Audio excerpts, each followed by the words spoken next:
அன்புள்ள ரிஷப ராசி அன்பர்களே வணக்கம். புதன் பயிற்சியை பற்றி நாம் பார்க்க போகிறோம். புதன் பகவான் தங்களுடைய ஜீவனஸ்தானம் 10ஆம் இடத்தில் சனி பகவானுடன் சேருகிறார். முறைப்படி தங்களுக்கு புதன் பகவான் 2ஆம் இடமாகிய தன குடும்ப வாக்குஸ்தானத்திற்கும் 5ஆம் இடமாகிய பூர்வ புண்ணியஸ்தானம் புத்திரஸ்தானம் புத்திஸ்தானத்துக்கும் உரியவர். அவர் 10ஆம் இடத்தில் சனியுடன் சேர்வது மிகவும் நன்மை அளிக்கும். நினைத்த காரியத்தை செய்து முடிப்பீர்கள். தெய்வ சிந்தனை அதிகரிக்கும். வாழ்க்கையில் இருந்த அதிருப்தி நீங்கி பிடிப்பு உண்டாகும். சுபகாரியம் சம்பந்தமான எதிர்பார்த்த தகவல் வரும். இடமாற்றம் உண்டாகலாம். எதிர்பாராத திடீர் செலவு ஏற்படும். தொழில் ஸ்தானாதிபதி சனி ஆட்சியாக இருக்கிறார். அவருடன் புதனும் இணைவதால் தொழில் வியாபாரம் மேம்படும். லாபம் இரட்டிப்பாகும்.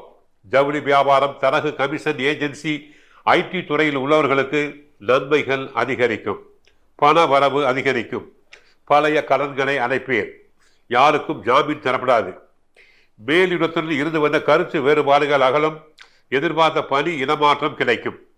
குடும்பாதிபதி புதன் தொழில் ஸ்தானத்தில் இருப்பதால் குடும்பத்தில் அடுத்தவர்களால் பிரச்சனைகள் தீரும்.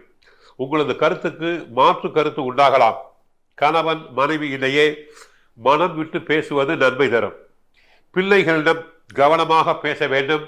அவ்வப்போது பிள்ளைகள் தங்களுடைய வார்த்தைக்கு முரண்படுவர்.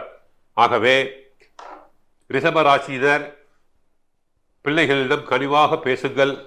நல்லது கெட்டதை எடுத்து சொல்லுங்கள்.